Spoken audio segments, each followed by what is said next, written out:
نحمده ونصلي على رسوله الكريم اما بعد تهجد منز حضور نبی کریم صلی الله علیه و آله وسلم با تهجد منز همیشه ادا کو.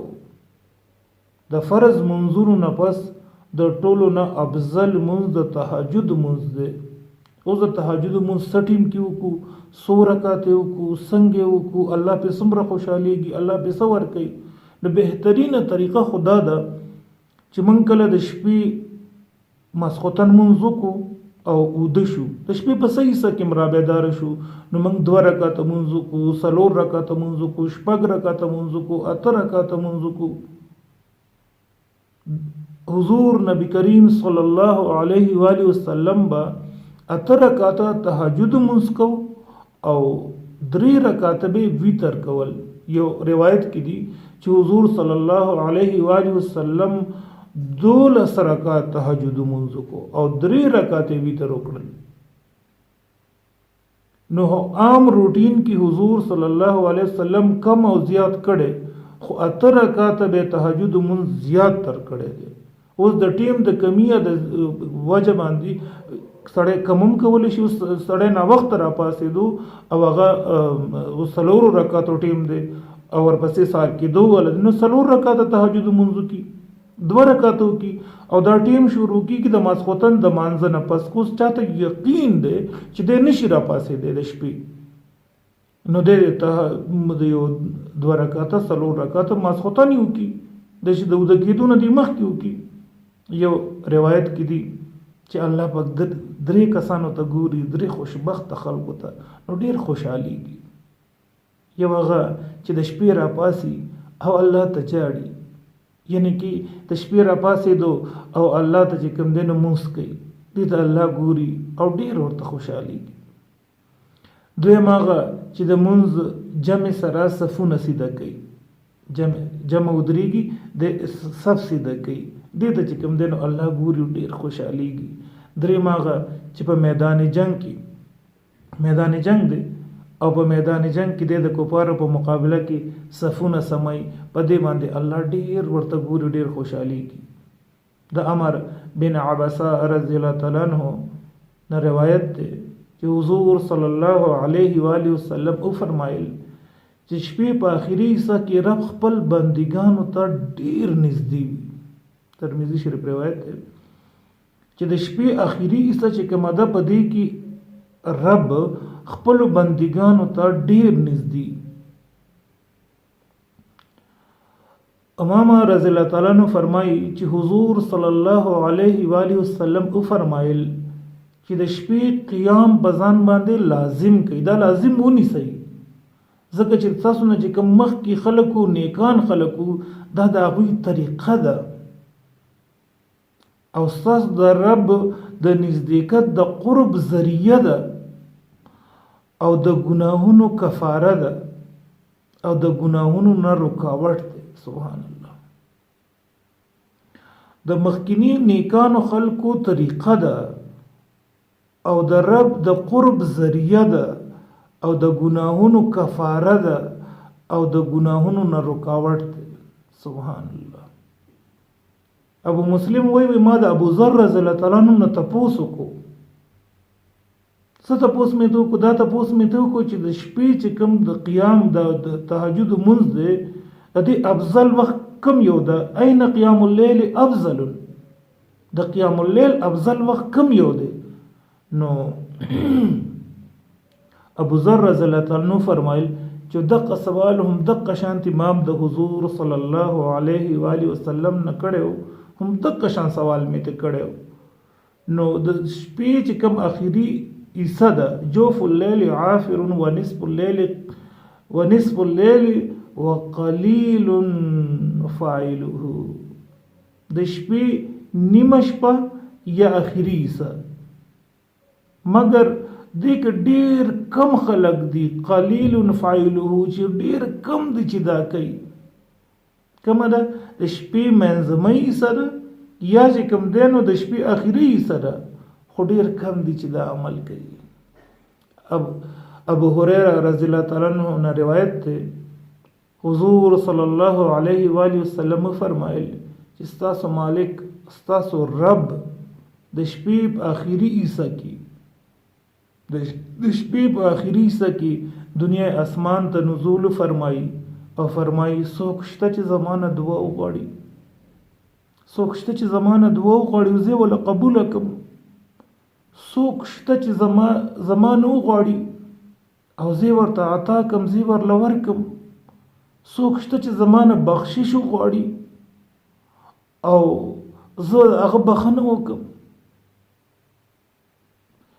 څومره زبردست خبره ده چې الله په خپل باندې आवाज کوي چې څوک شته دی چې زه ول ورکم، ما نه دعا وغواړي. خلک زمونږ دعاګانې نه قبلېږي، ته خو غواړه که نه، زمونږ خو دعاګانو رواج د سره ختم شوی، مونږ خو مونځ وکړو په ټک ټک ټک ټک ایسته تختو. ته خو غواړه الله ته وجاړه، الله ته زاري و مینت وکړه، ته څه غواړې الله نه وغواړه که نه. ګناهونو بخشش ته غواړي، دنیا ته غواړي، سیزونه ته غواړي، الله نه خو غواړه که نه. حضرت جابر رضی الله تعالی عنہ نه روایت ده چې ما د حضور پاک صلی الله علیه و آله وسلم نه اوریدلی دي ان فی لیل ساعه پشپک یوی صدل لا يوفقها رجل مسلم يسأل الله امر الدنيا والآخرة الا اعطاه وإياه وذلك كل ليلة. صحیح مسلم. پشپی کې یو وسد سیدا یو وخت پکې د سي راضي چې مسلمان بنده د دنیا او د آخرت خیر غواړي د الله نه، نیکی تی غواړي د الله نه، دنیا تی غواړي د الله نه، آخرت د غواړي د الله نه، نو الله ورته ضرور به ضرور ورکي، الله ول ضرور هغه عطا کوي. دا پشپک یو عیسی یو غړی یو وخت خامخا راځي به ارشپک. نو موږ د الله نه غوښتلو والا خو جوړ شو کنه. حضرت مغیره رضی الله تعالی عنہ روایت ده چې رسول الله صلی الله علیه و آله وسلم نه په ټوله شپه به قیام کو تر دې پورې چې داغه د مبارک خپې مبارکي به پړسېدي. حضور صلی الله علیه وسلم به دومره زیات قیام کو چې خپې به پړسېدلې. نو چاته پوسو کو مفهوم د حدیث چاته پوسو کو چې اې د الله رسول ستا خو ټول خطاګانې مخکینی رستنی غونډې الله معاف کړي دي.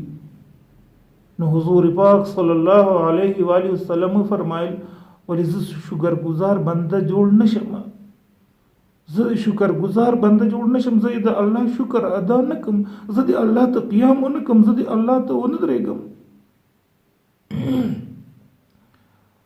الله اکبر. ابو درداء رضی الله تعالی عنہ روایت ده، دا ابو درداء رضی الله تعالی عنہ روایت ده چې رسول الله صلی الله علیه و آله وسلم او فرمایل چې یو کس دی هغه په دې نیت باندې وده شو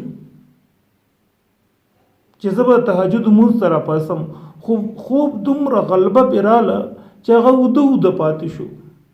نو چې دا کم نیت کړی دی د دې نیت ثواب د دې لپاره صدقه ده، الله بوله په دې نیت باندې اجر ورکي. نو منګ تهجد د لپاره کوشش کو را پاسو په دې نیت سره ود کیږو، کو چرته را پانسو نو الله پاک بر الله داغي اجر راکي، منګ له الله پاک داغي اجر راکي چې منګ تهجد ته نشو را پاسې دي. نو منګ نیت خو کو نیت چې نیت مکو زما یقین دی زما تجربه ده چې موږ د تهجد نیت کو نو الله پاک ورته سترګې د انسان کولاوي هغه ټیم کوز ساري د موږ په نیت ود شوم نو ساري موږ په ټیم کې به اتوماتیک زما سترګې کولاويږي. او کوز تهجد په نیت ود شوم نو زما یقین دی چې زما سترګې به الله پاک هغه ټیم کولاوي، زه به خوب نه را بیداریږم. او نن سبا خو سہولت دومره زیات دی چې سړی ځان ته الارم ولګي بې دا ټیم را پاسم، دا ټیم د ساري جمع کیږي، دا ټیم را پاسم، زب چې کوم دې سلور رکعاته شپږ رکعاته اته رکعاته زب تهجد مونږ کوم، زب الله راضي کوم، ځکه چې ما بس یو ورځ را روان د قیامت ورځ ده، زب بدی الله راضي کوم. حضور صلی الله علیه و آله وسلم فرمایي جنت کې بالخانی دي چې هغه داسې بالاخاني دي چې دنم پکې ارسخ کاری بارم ته ارسخ کاری دنم پکې ارسخ کاری بارم ته ارسخ کاری. یو کلیوال یو دیهاتی تپوس کو یا رسول الله دا چا د پاره دي؟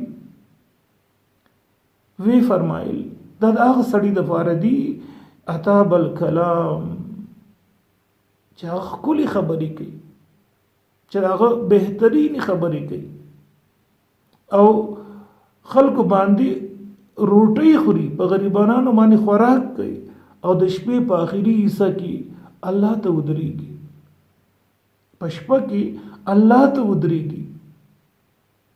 نو سما عزتمندو دا بالاخاني دا خو د الله د چا دپاره جوړې کړي که نه؟